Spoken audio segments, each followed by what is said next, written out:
realm of silence and non-verbal communion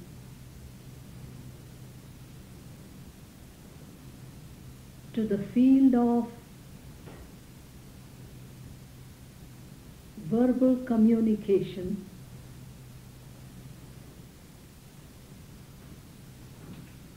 and conversation. We have come together for an intensive self-education camp.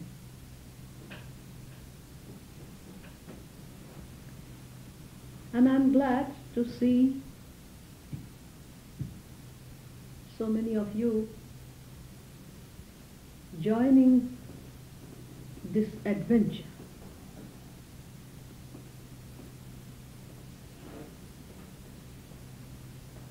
I say I am glad because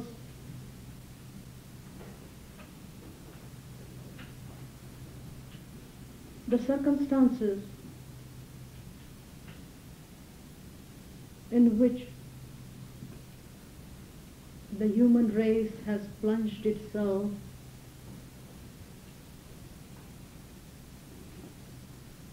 since the last few weeks is really a very explosive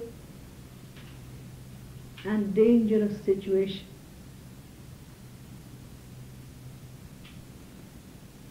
It seems as if the whole world is on the brink of a third world war.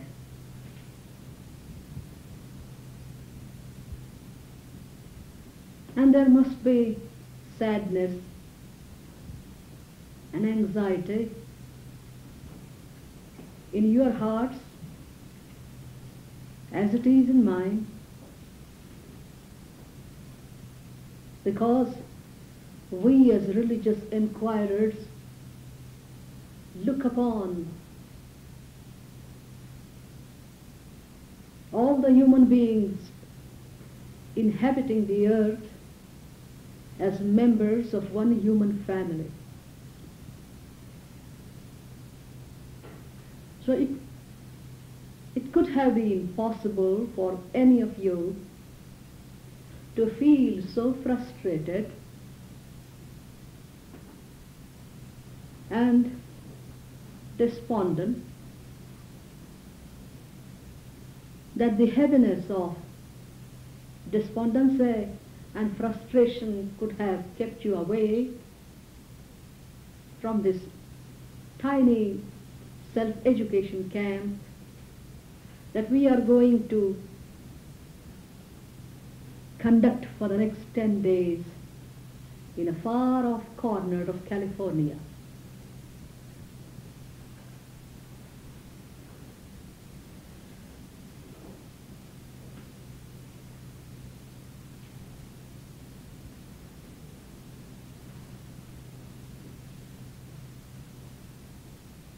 There must be some faith in the hearts of those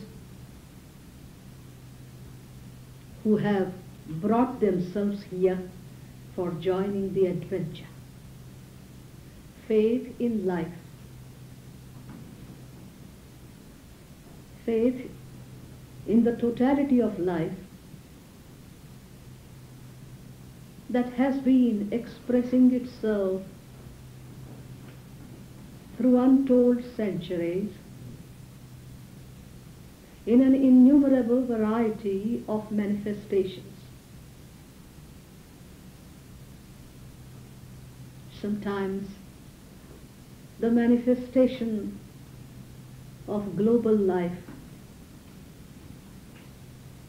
brings the breeze of joyous peace.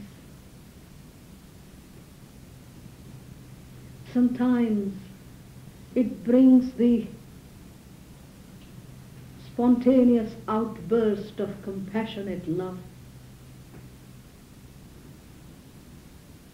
and sometimes the waves in the psychological structure of the human race manifest in the turbulence of confusion, chaos, and anarchy.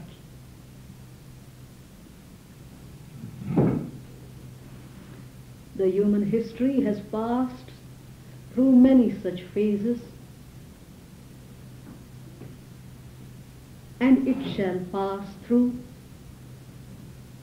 the heavy one that is round the corner, and man shall overcome.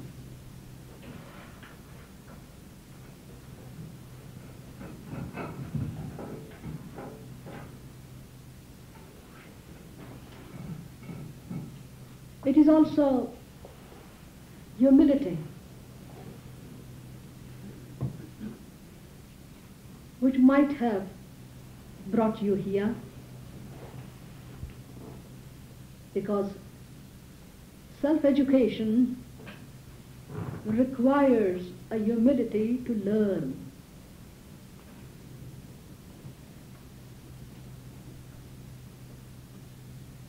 Learn through living. Education is not a cerebral movement exclusively. It is not entirely a cerebral, intellectual, or an emotional exercise. Education is learning, understanding, implementing the understanding right down to the sensual level, and growing with one's totality into a new dimension.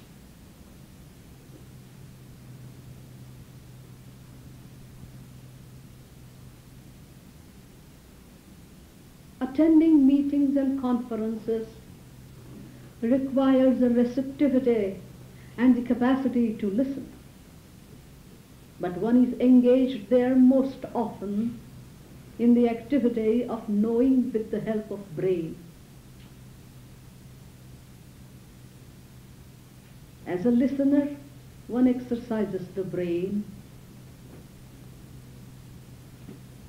receives the words, interprets them according to the terms of reference that one has acquired beforehand, puts the new pieces of information that one has gathered into the storehouse of memory, organizes it with the previous knowledge and experience, and one goes away from the meeting.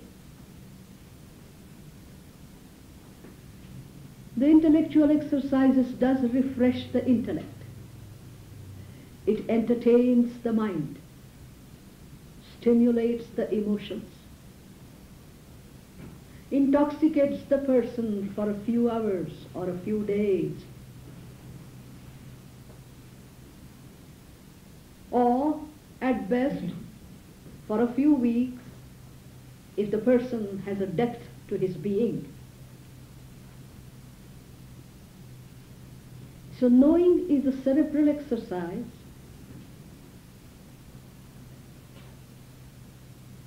and the storehouse of memory gets enriched by the acquired pieces of knowledge, and the sense of security is enhanced by the acquisition of knowledge.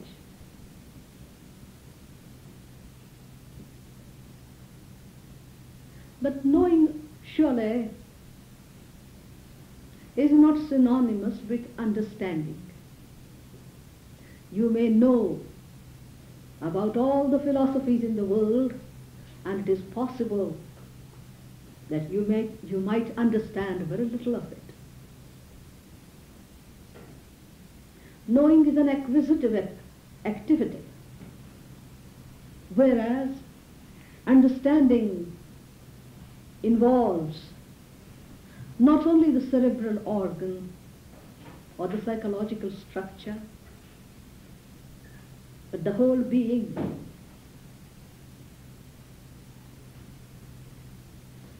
You know, in order to feel secure with that knowledge, but unless there is a yearning to live, to learn, to grow, the whole being is not involved in the act of listening.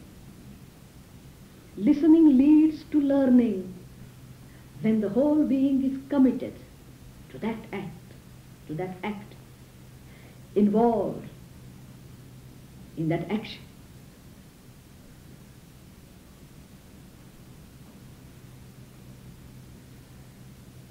So those who wish to understand, those who are not satisfied only with acquiring and storing the pieces of knowledge and sew them together with the threads of ideologies, theories, and philosophies, but wish to understand, they join conferences, seminars, they conduct a participative intellectual inquiry, enter into exchanges, conduct discussions.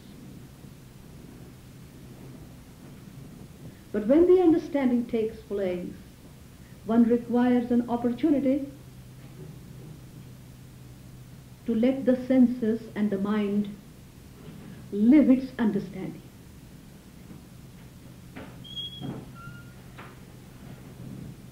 So in a camp, not a conference, a weekend conference or a 2-day seminar, but a camp for a few days together, or if possible, weeks together.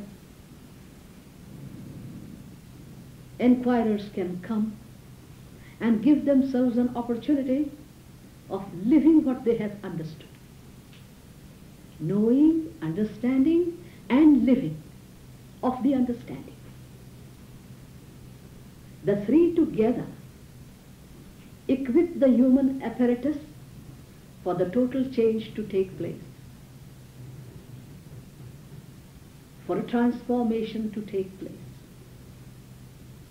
So education is for equipping the whole human apparatus, the body, the mind, the speech, the brain, everything together.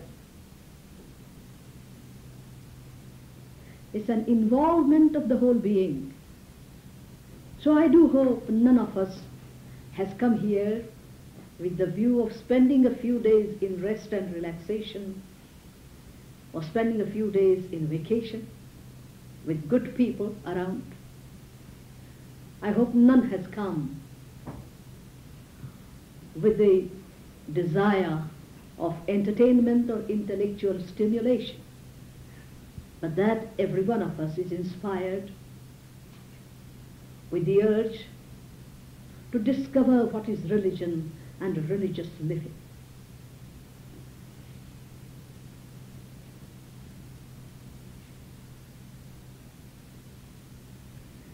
It is only when the foundation of that urge is there that the listening, participating, and experimenting will become possible.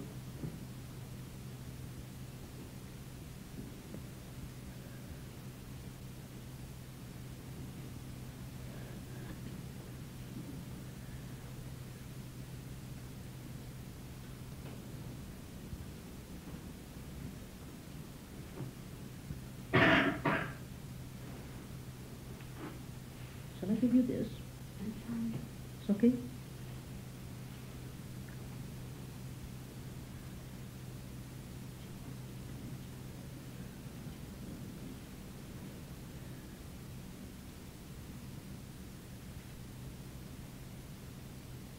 So I hope that we will not fritter away our energies for the next 9 days by getting excited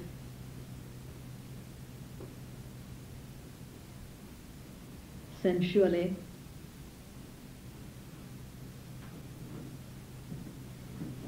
I hope you understand what I am hinting at.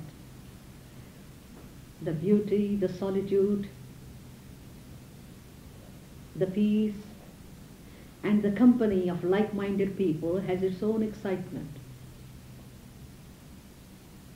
And one likes to verbalize 10 times a day how beautiful it is and how nice it feels here, how nice it feels to be here with like-minded people.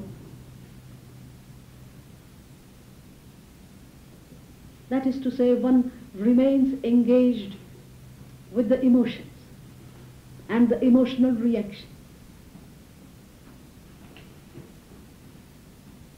One does not fritter away one's energy, as the 10 days are going to be rather precious for each one of us. One doesn't get absorbed. To be with beauty and yet not get lost in it, to be absorbed by it. To enjoy the eloquence of the presence of like-minded people and yet not get so absorbed by it that the excitement doesn't allow you to relax.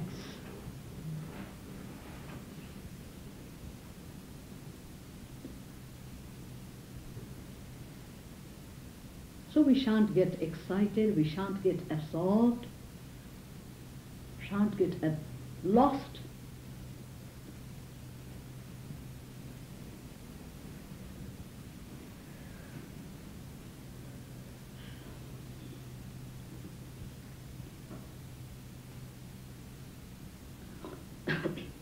As we shall require all the alertness and attentiveness at our disposal.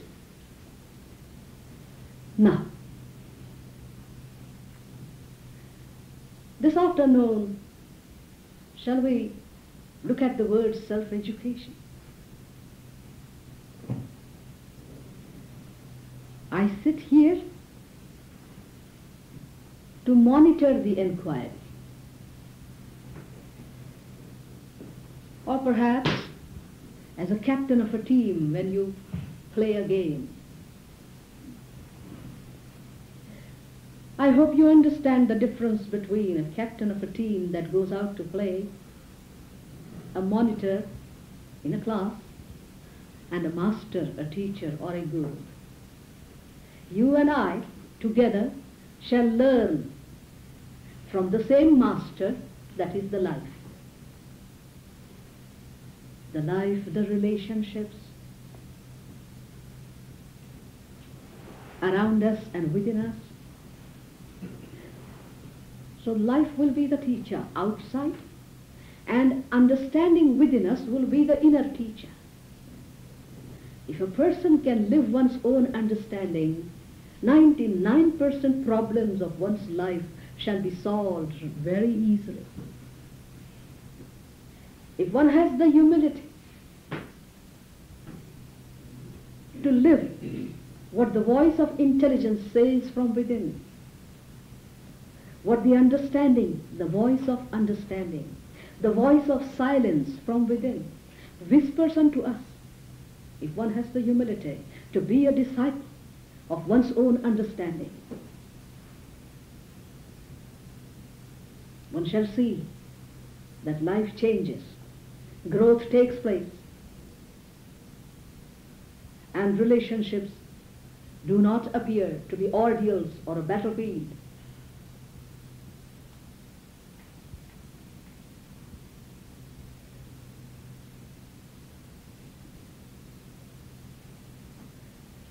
So,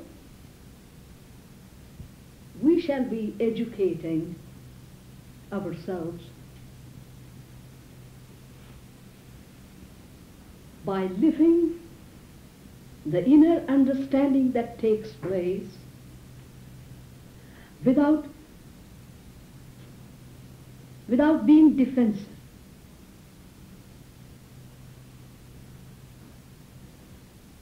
You might have noticed how we are defensive and apologetic before our own intelligence. The intelligence points out when one tells a lie, when one indulges in a falsehood, when one indulges in idleness, laziness, when one postpones actions and decisions.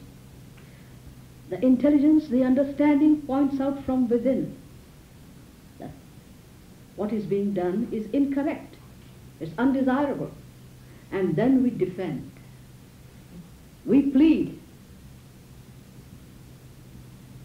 So there is the intelligence within, and one pleads one's case, the case of idleness, postponement, procrastination, case of falsehoods and lies that we indulge in very easily, very casually, and we betray our own understanding. And if I betray my own understanding, who on the earth is going to save me?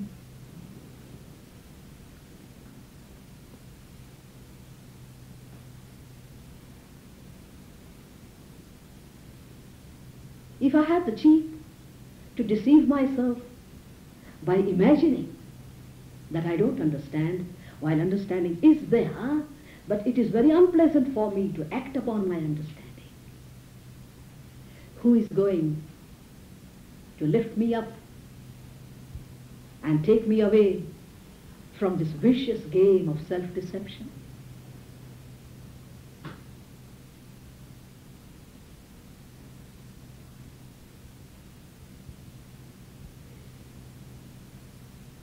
So, education takes place when we have the humility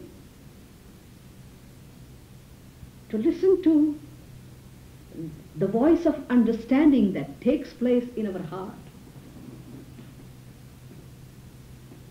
and act upon it instantaneously, immediately, without defending, without protecting, without arguing, without trying to dodge, without trying to escape from it.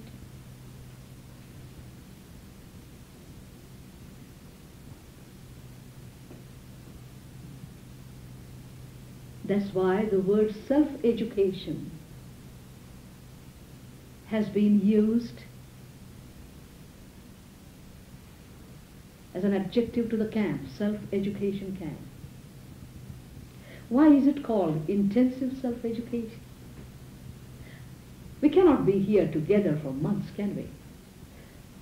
Those who are doing jobs, have responsibilities of families, have come from lands far off.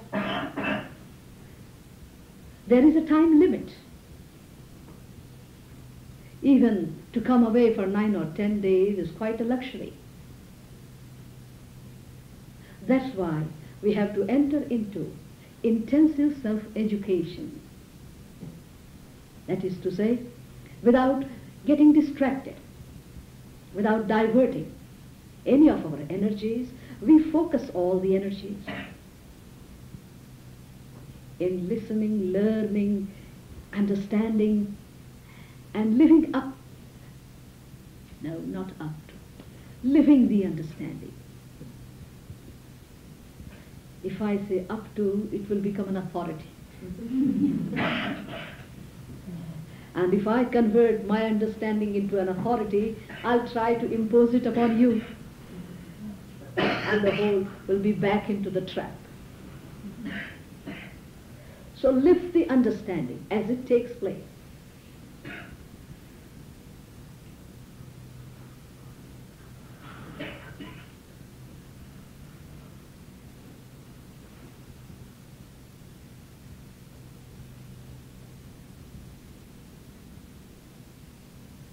We'll be having one talk a day and a discussion session.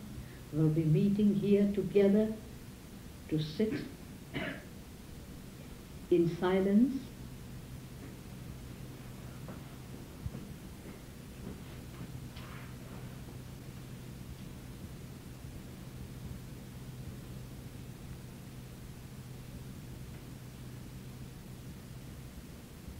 and the last point in this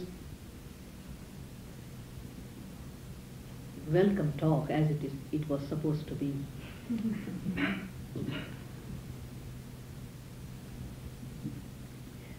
Last point is, why are we embarking upon this adventure of self-education?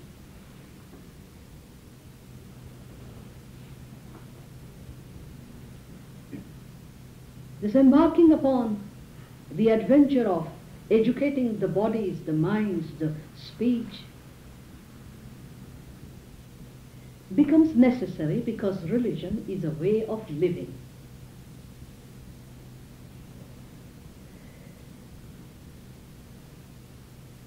We are not referring here by the word religion to organized sects and institutions. The word religion does not imply for me any institutionalization of truths and theories and presumptions. It is a way of living. It is a way of living in the known with the awareness of the unknown.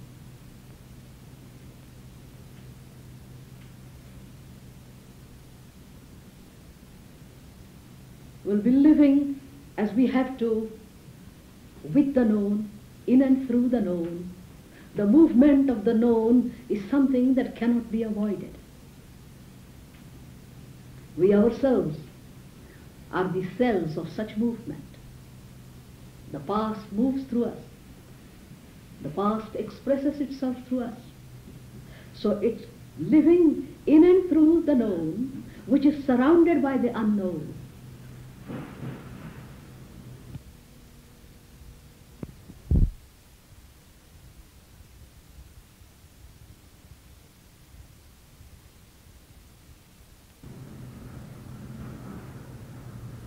It is living and moving through time that we have created for our convenience with the awareness of the time-free reality. It is dealing with particulars, particular individuals, particular situations, particular challenges, focusing all energy upon dealing with those particulars with the awareness that the particulars are organically related to the total. Mind you, a particular is not a fragment. Particular is not a piece of totality cut away from it, from its source, from the wholeness. It's not a fragment. Particular is an expression of the total.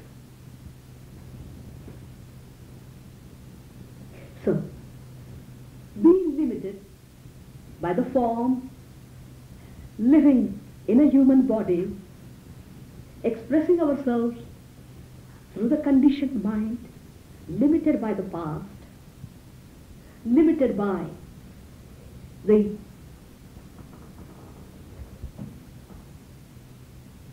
means of communication that we have created and developed. We'll have to move through these. We'll have to move through the limitations. And the first and the fundamental limitation is the senses, the sense organs, cannot take in the totality of anything that they get into touch with.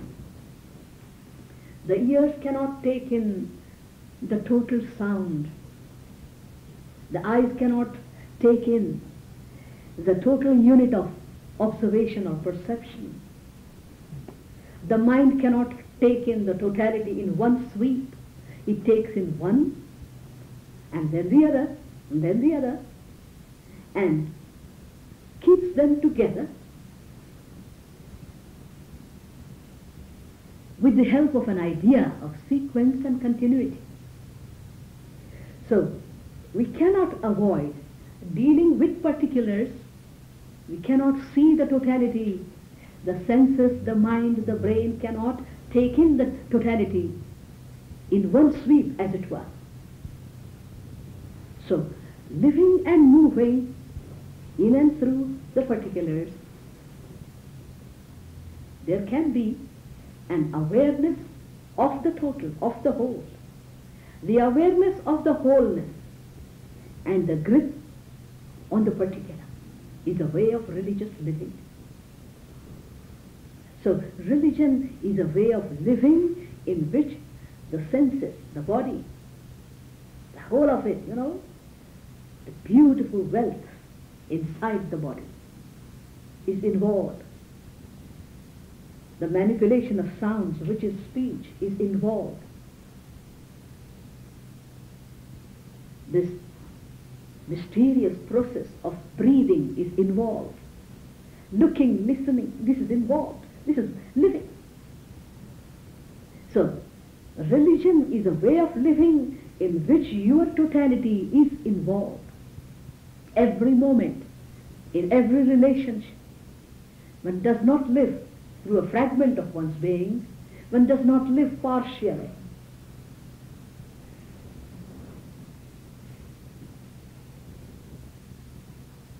It's a way of living with your totality, dealing with the particulars that the senses and the mind bring in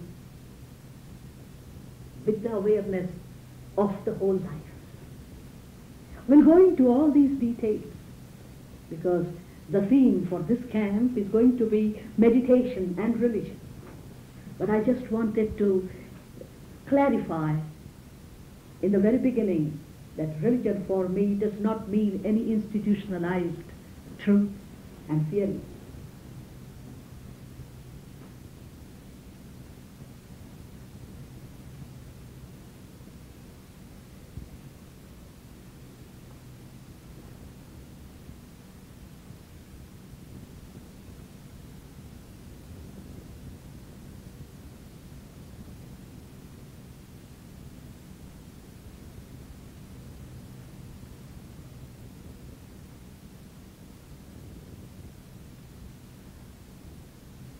Religion implies discovering if man can set himself free of violence.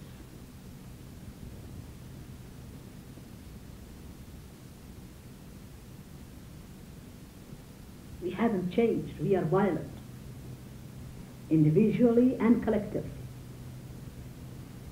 The expression of violence changes.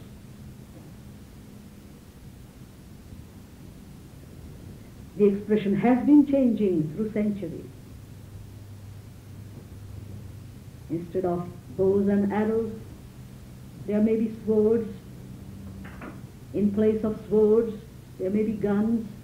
In place of guns, there might be nuclear weapons. In place of physical exploitation, there could be psychological, intellectual exploitation, individually, and economic exploitation collectively, and political exploitation, and so on. The whole human race is now in the grip of a challenge. It has created for itself a world context where it cannot escape one another. Person living in Iran, or Turkey, or Saudi Arabia, or Japan or Australia is our neighbor sitting here in California, and we are their neighbors. We cannot escape one another. We have created a structure of economic and political life, a structure of trade and commerce and business, where life fabric is woven together.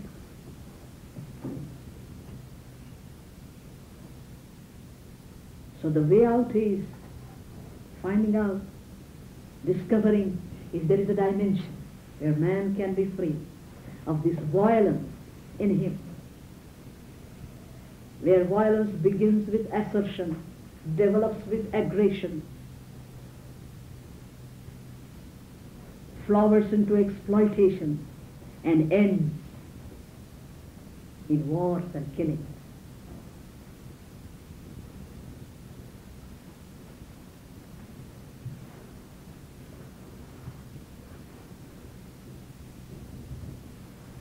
We may be a handful here, engaging ourselves in such serious discoveries and serious enquiries.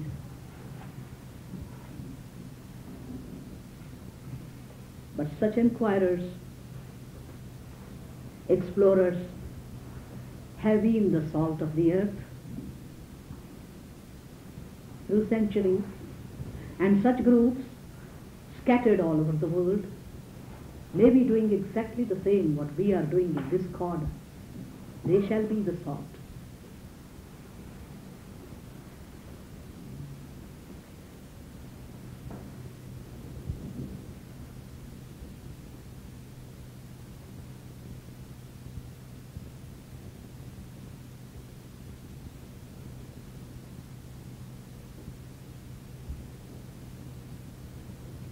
Abhayam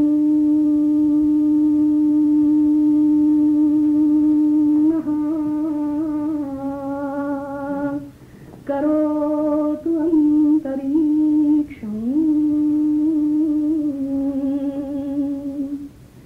abhayam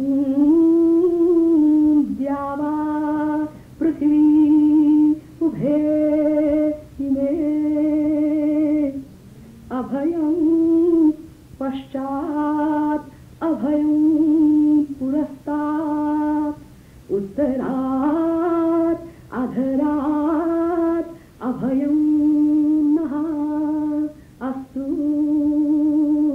अभयं मित्रात् अभयं अमित्रात् अभयं ज्ञातात् अभयं पुरोयः सर्वे मम आशा अभयं भवन्तु सर्वे मम आशा अभयं भवन्तु ॐ शान्ति शान्ति शान्तिः.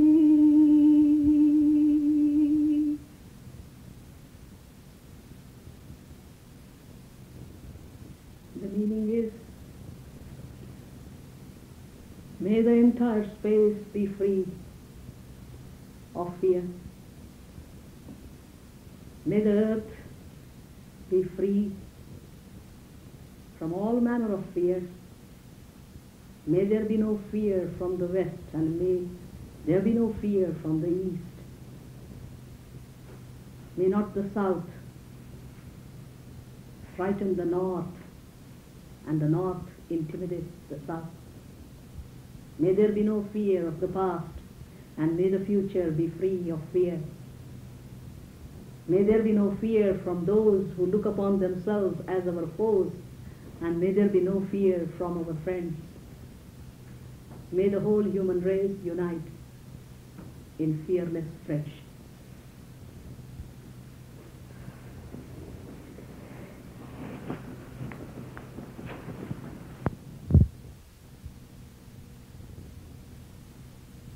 Yesterday that religion is a way of living.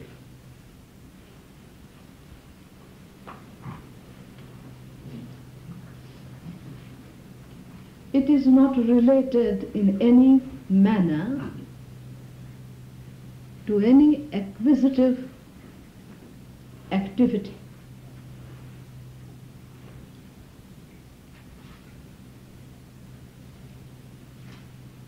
We had seen yesterday that knowing is an acquisitive cerebral activity. As the hand reaches out towards a visible object, the brain reaches out towards words gathers them, measures them, and after comparison and evaluation, either it accepts them or rejects.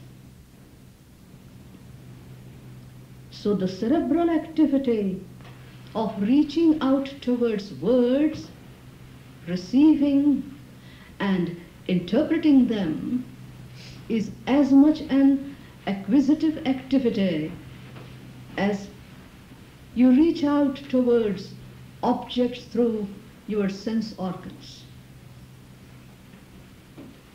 You store them in your houses. You measure and evaluate them and feel happy that you possess them. Acquisition gives a sensation of owning and possessing, and one feels secure when one owns and possesses objects of sensual pleasure, objects for providing the needs of the body, thoughts and ideas that gratify the emotions, that gratify the hunger of the brain for pieces of information. And when the storehouse of memory is stuffed with knowledge, assorted and selected, about science, about philosophy, about literature,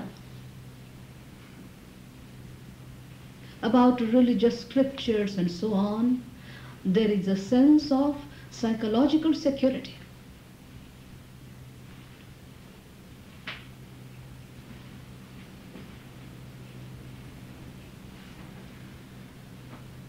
And the moment one feels a sense of security, one settles down comfortably in that psychological security, conforms to the selected and accepted patterns of behavior.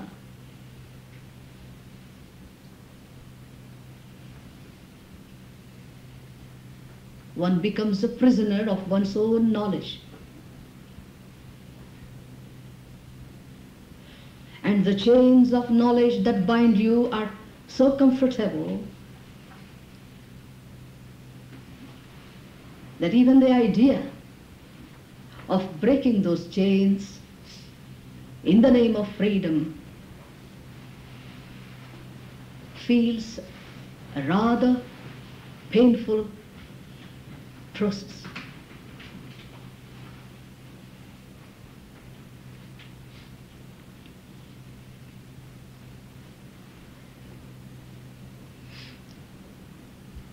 Now, religion is not related in any way to any of the acquisitive activities on the psychophysical level.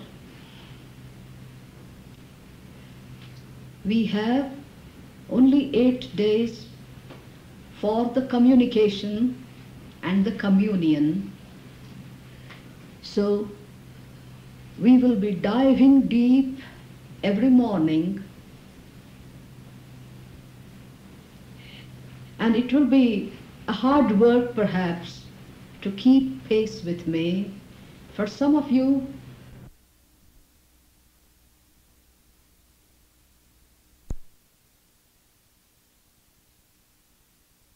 the truth that one has understood. Obviously, truth cannot be propagated. It can be partially communicated through words, and it can be communed through life, shared partially through words and shared much more intensely and richly on a non-verbal level through daily life.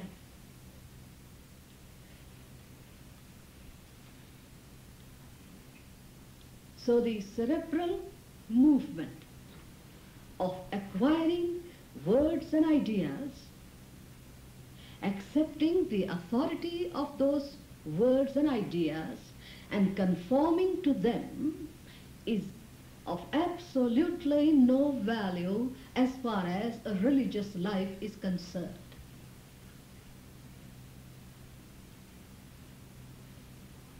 Tactfulness and skill in acquiring knowledge may lead to erudition and scholarship. It may lead to a vast knowledge of philosophies, theologies, and it may dispel the darkness of verbal ignorance to some extent.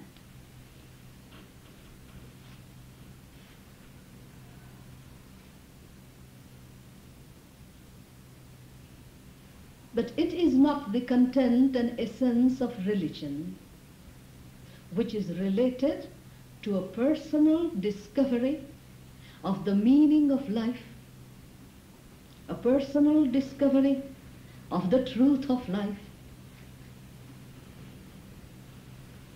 Religion is related to an unconditional, total freedom that truth confers upon you.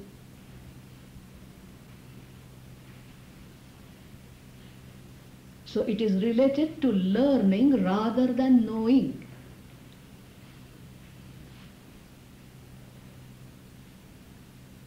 And unless one has watched and observed the difference between knowing and learning, it will not be possible for us to proceed further, even on the verbal level.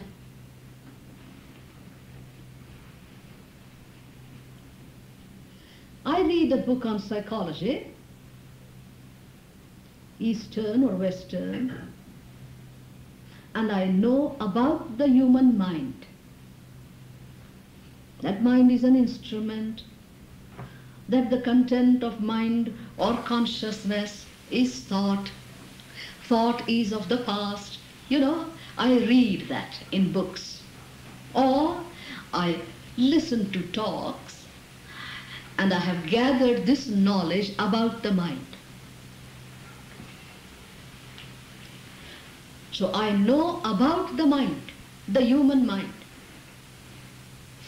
And I may know about the mind, the conscious, the subconscious, the collective unconscious, and the ways of behavior, and so on. I may know about the word conditioning, and how the conditioned mind has no freedom. I may know about all this. I may know about Patanjali and the psychology of yoga, which is the basis of Oriental religions. But this knowledge may not help me to solve a single psychological problem in my life, because it is only information about the human mind. And the human mind for me then is an abstract entity. How will learning take place? The learning begins if I watch the movement of my own mind, which is an expression of the human mind. So from words and thoughts, from books and conferences, I'll have to come home to my own mind. Come back to the movement of my mind as it takes place from morning till night. And in all humility, watch it, observe it. So the relationship of the brain being with the abstract thought and ideas changes into the brain getting related to the movement, to its own movement in relationship. I hope you see the difference. in knowing that relationship is with words, with thought structures. You are with the abstract. The words may stimulate your emotions and feelings. The words may stimulate a kind of excitement, intellectual excitement. But when you come back home to your own life and begin to watch the movement of mind taking place in you, the relationship moves from the abstract to the concrete. From something in the pages of the books to something that is happening in life. So you are in intimate encounter with the movement of life that is taking place in you, within you.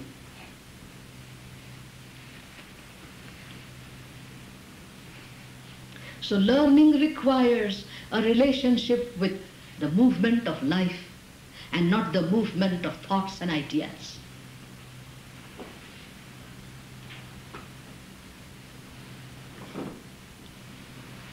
You may read books about swimming and see photographs and films, and you can give a beautiful discourse upon the science and art of swimming. But in order to learn, you have to take a plunge into the waters. So learning takes place only in the movement of life. Away from the stream of relationships, away from the movement of life, learning cannot take place. Secondly, the knowledge that one has acquired may lapse if there is a loss of memory. If the memory is not cultivated, you may read, you may know, at that moment you may feel you understand it and you may forget it. But once you learn, there is no forgetting. Because what one has learned becomes the substance of one's life. It becomes the substance of one's being, part and parcel. It is impossible to lose it. It can never be lost. And one doesn't have to make an effort to retain it, to preserve it. One has to make an effort to remember, to recollect what one has known, acquired at schools, at colleges, and so on. So knowing results in knowledge and enrichment of memory, whereas learning results in the growth of the person.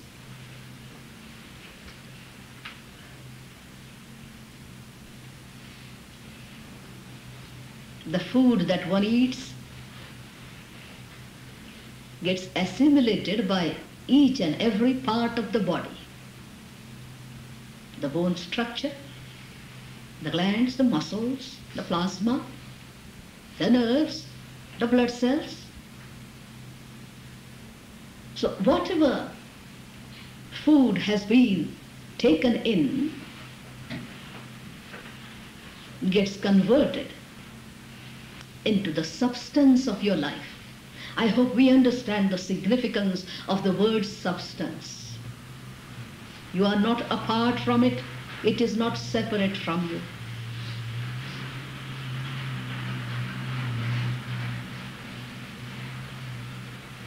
So religion is discovery of truth that takes place through learning.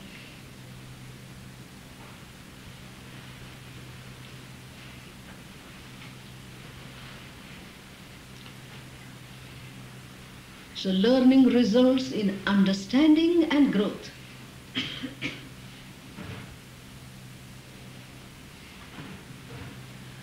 Knowledge being static, it has no dynamic force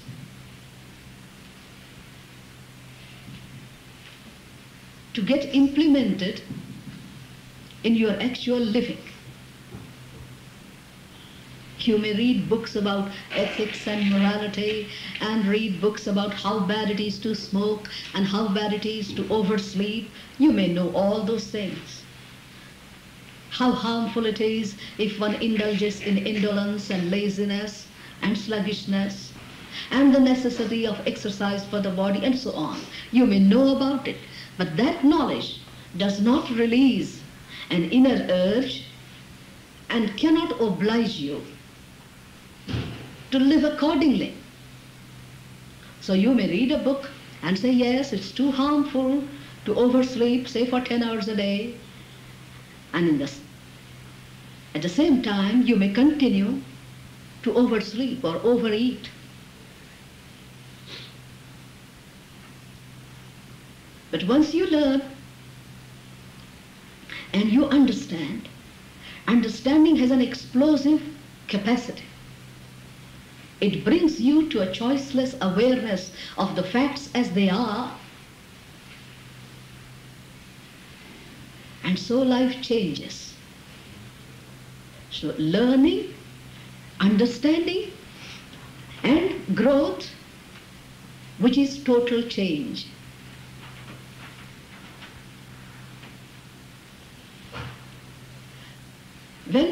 When once you understand that a certain thing is going to cause a very serious illness that may be fatal within weeks or months, then your attitude to whole life changes.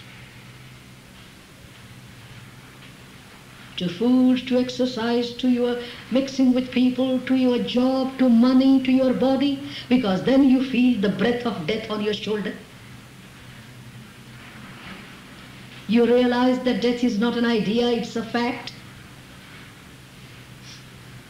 And you feel the distance between that fact and yourself is going to be over quickly, and then you begin to change.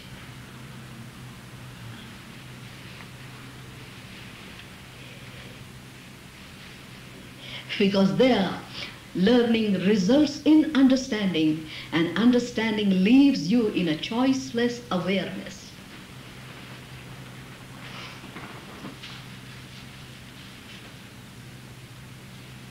Then you don't budge an inch from what you have understood. You don't argue, you don't plead. And there is no pampering of the body and the mind anymore.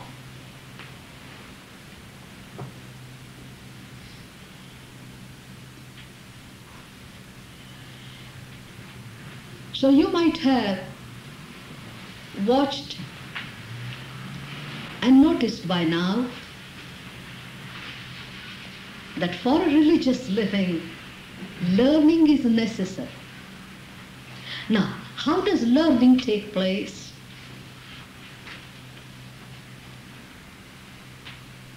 When a child learns, looks at you not only with the eyes, but looks at you with the whole body, with the whole being.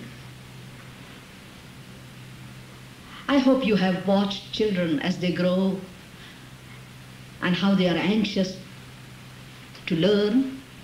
Give a toy that the child wants to understand and play with. If you watch a child, you will see that every nerve is tingling in that state of learning. It is an openness of the whole being. It's a receptivity without any inhibition, without any reservation. Because the child does not know, it can learn. Now, we are cluttered with knowledge. We know so much, and that very knowing becomes an obstruction in learning. Because the moment I feel I know, I can't even listen, I can't even look. While I am listening or looking, what I know comes in between. And even before I have listened to one sentence, the knowledge jumps in to evaluate, to compare, and to accept or reject.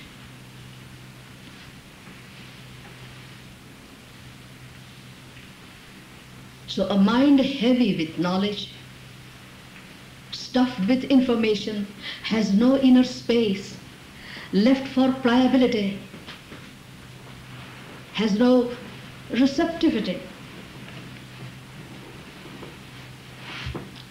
So what can one do? I cannot throw away the knowledge, the experience, the heritage that is imprinted on every blood cell. It cannot be thrown away. Please do see this. The knowledge, the experience, the culture, the content of civilization of which we are a product cannot be thrown away. It is there. And yet learning requires the emptiness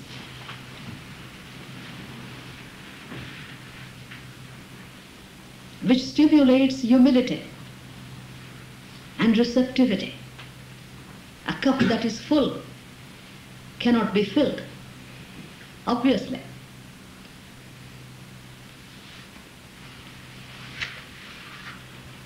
That's why it is so difficult to be a religious person. It is easy to become a scholar, a philosopher, a learned person. It is extremely difficult to be a religious person because it's a tremendously simple thing.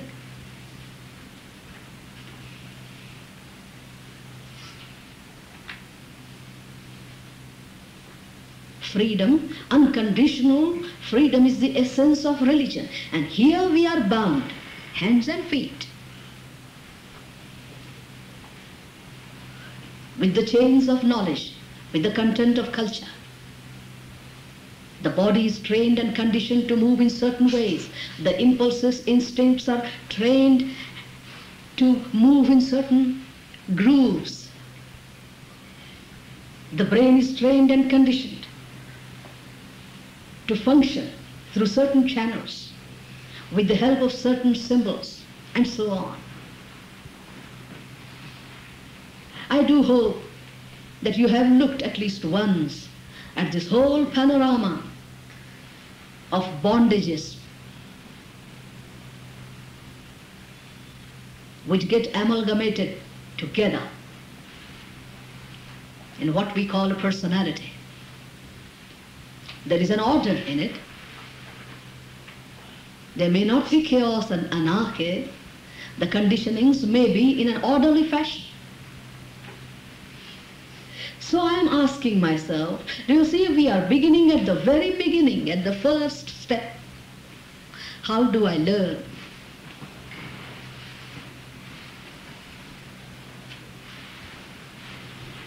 So one thing is sure, that the body and the mind cannot be destroyed.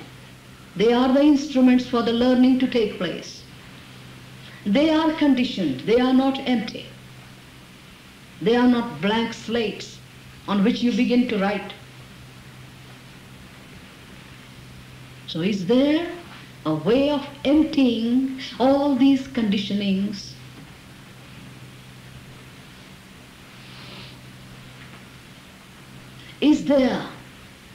Is it possible to be denuded of all these clothings, psychological, intellectual?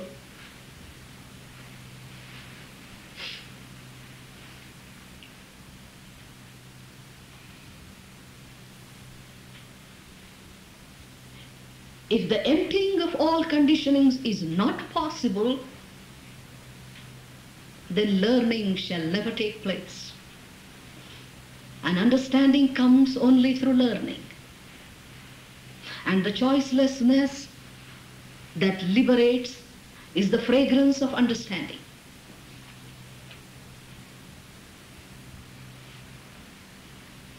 This is a crucial problem.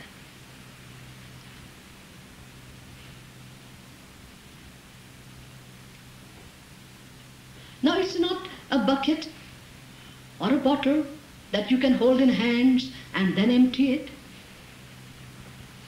It is you, the ego, the self, the me. The body and the mind themselves are conditioned. And if we watch and observe the behavior of the body and the mind, even for 24 hours, we shall realize how there are so many patterns through which we move. Not a single reaction takes place but through a pattern. Not a single gesture takes place without a pattern. That's a part of heritage, or that has been intentionally, purposefully accepted by us.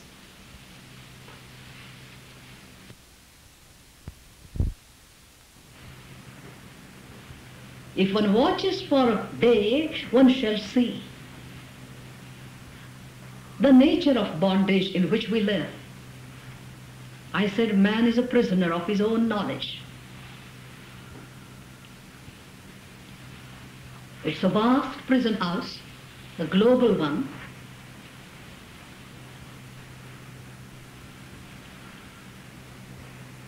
So let the conditionings be a fact for us and not an idea or a theory. Let us watch and observe how the mind and the body moves patternistically.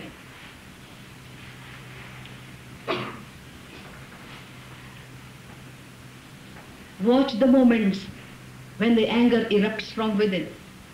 Watch it half a dozen times and you will see a pattern in getting angry, in feeling jealousy, in the judgment of people, in the reaction to the present. Your past peeps through the words and gesticulations. And it's great fun watching it for oneself. So, before taking up the challenge of emptying the mind or the conditionings, please let us spend some time with ourselves and watch, observe the movement of the mind so that conditionings do not remain a word, an idea. Ideas do not liberate. Acquisition of ideas do not transform lives, but an encounter with the facts of life stimulate a movement within you. It's an encounter with a fact that leads to an understanding of the truth.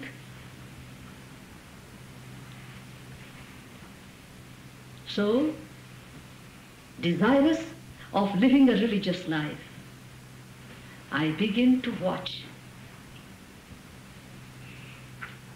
And to my great dismay, I discovered that I cannot observe, I cannot watch. It's a pathetic condition.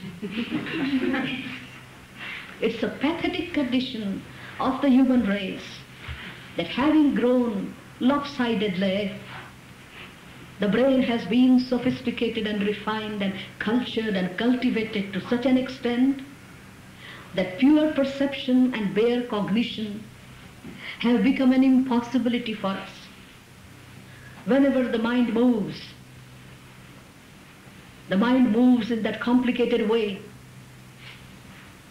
of subjective reactions coming up, coloring the perception, judging it, the likes and dislikes polluting the perception, the norms and the standards contaminating the perception. So the perception doesn't take place. No perception takes place in a simple, elegant, innocent way. To watch, to observe is a non-reactional attentiveness. There is no reaction. The brain is alert, it is attentive, it watches. The involuntary activity of naming and identifying takes place, and yet there is no evaluatory action. A non-reactional attentiveness is the content of observation. So to my great dismay, I discover I cannot watch, I cannot observe. I begin to observe, and the state of observation lapses into the stage of experiencing.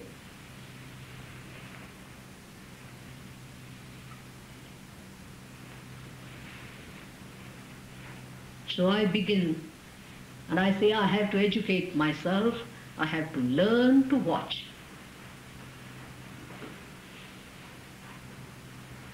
Whether you watch a tree, whether you watch your own breathing process, whether you watch the movement of the clouds, or you watch the movement of thought, one has to learn by oneself to observe, to watch innocently, so that one looks, one listens, one knows what one is looking at. The color, the shape, the name of the object is registered through the involuntary activity of the brain, and yet the emotional, the evaluatory action does not take place. Observation disciplines the brain. It's a tremendous discipline. So I have to do it myself. No one else can teach me. Religion begins with learning observation.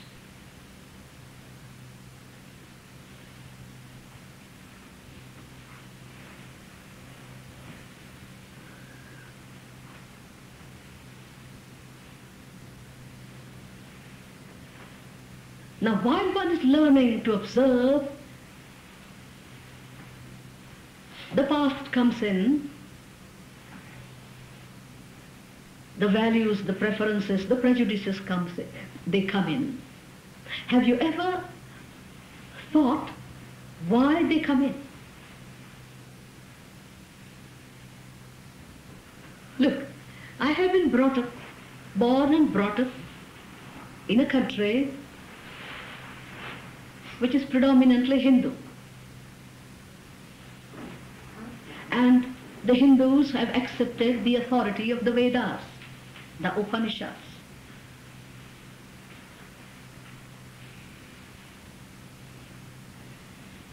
Now, if I look upon myself as belonging to the Hindu community, if I have accepted the authority of Hindu religion or scriptures,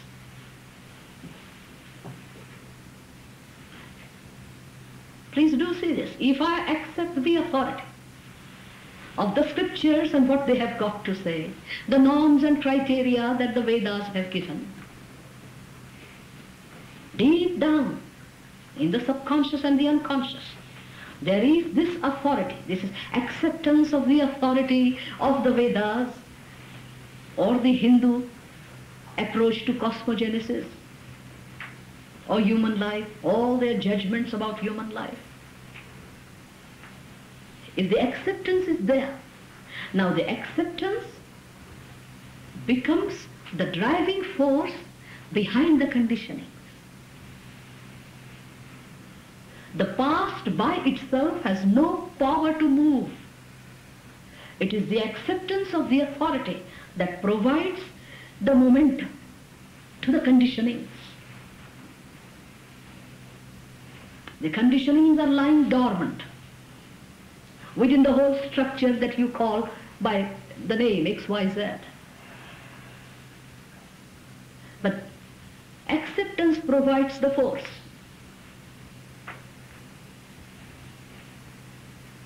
Can learning take place if there is an acceptance of authority? Be it the authority of the Vedas, the Bible, the Zenda Vesta, the Quran, the book of Daniel, Dhammapada,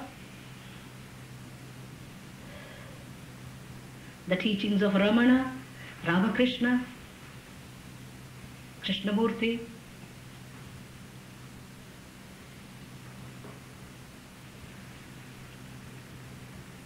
I am not a teacher or a master. That's why I don't include my name.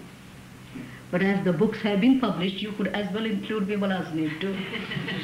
There is no exception. If I don't mention it, it's not to keep myself out of it. But I am not worthy of unlacing the boots of any one of those.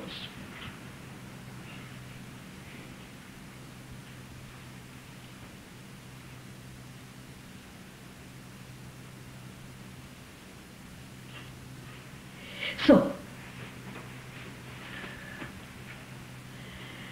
if there is acceptance of authority, the past has the momentum. You are giving it a license.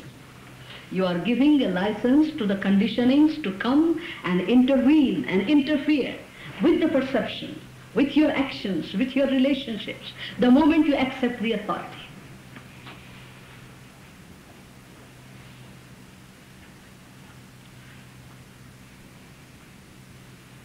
So look where we have come. We have come to the point that we would like to observe. The observation does not take place because the past interferes, and the past can interfere because we provide the force through the acceptance of their authority.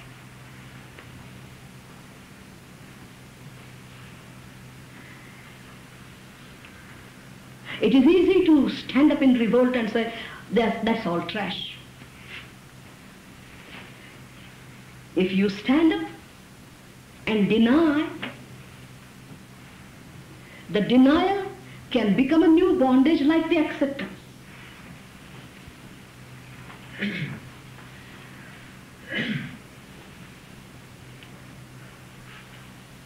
There can be a cult of denial and rejection and negation, as there is the cult of acceptance, conformity and imitation. And the world has seen both these, especially the 20th century.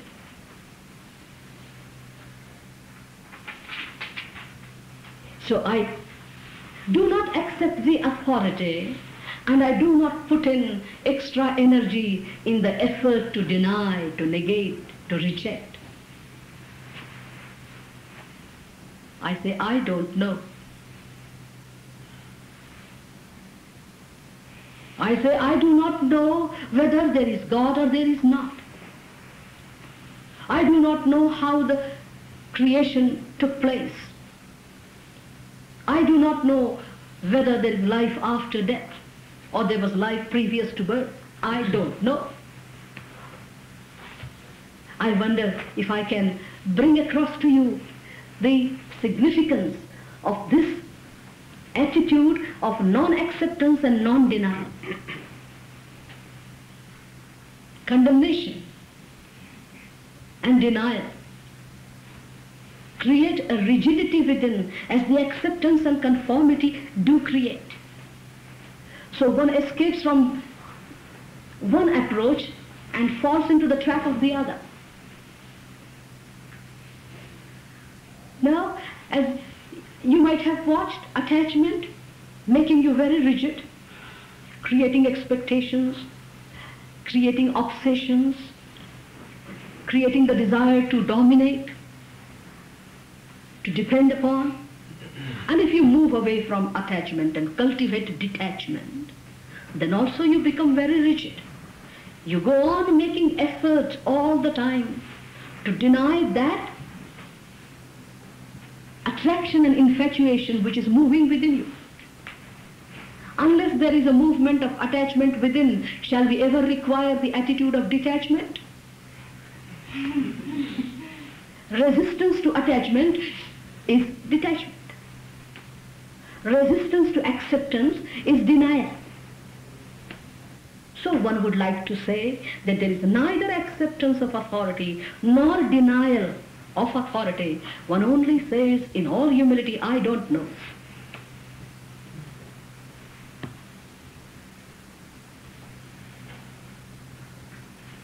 You and I cannot take away the historical facts of Vedas or Bible having been written. theologies having been written and been studied. So, one neither revolts against them, nor does one accept. One sees the actuality of not knowing. So one is in the state of not knowing. One sees that one does not know. One sees the visible. One has information about the visible. One can deal with the visible, but about the invisible, about the infinite, one does not know. It's a tremendous relief to admit to oneself that one is totally ignorant about the unknown. If one assumes as if one knows on the authority of borrowed words and thoughts and ideologies, then that assumption goes a very long way to create much misery and suffering. Because behind that borrowing there is no foundation. Borrowed knowledge, borrowed experiences, experiences grafted on one's psyche by imitation and conformity, they do not give you a foundation. They are not the roots out of which growth and blossoming and flowering can happen. There is no living self in that knowledge, in that borrowing, in that grafting. So one says, I don't know. I don't know what God is. I don't know what death is.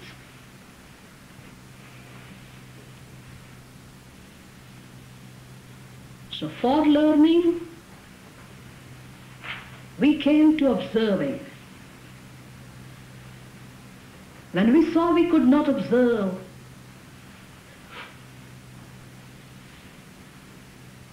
we came to the fact that observation was obstructed by the acceptance of authority. And as we are anxious to learn and find out what religious living is, we moved away from the duality of acceptance and rejection and saw the actuality of our living, that is a state of non-knowing. And we felt greatly relieved this morning that we do not know the unknown. What is the nature of that unknown, the infinity, if it is any, has it any content? The immeasurable, the unnameable, all these are words. And words shall not become truth unless they bring us to the facts of their being. So this morning we shall leave one another in the freedom of the state of non-knowing. Non-knowing has no reservations, no inhibitions, no rigidity. It sets you free. That's how a religion begins at the very first step, with freedom. That which does not begin in unconditional freedom can never culminate in total freedom.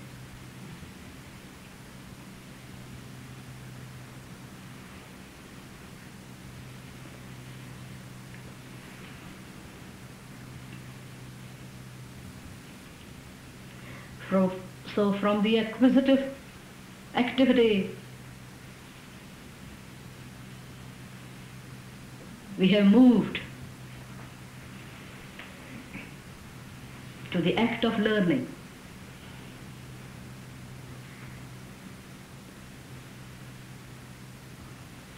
When we understood what is learning, it already relieved us, because there was no responsibility to remember, to cultivate memory, to make an effort. We understood that learning leads to understanding that becomes the substance of being.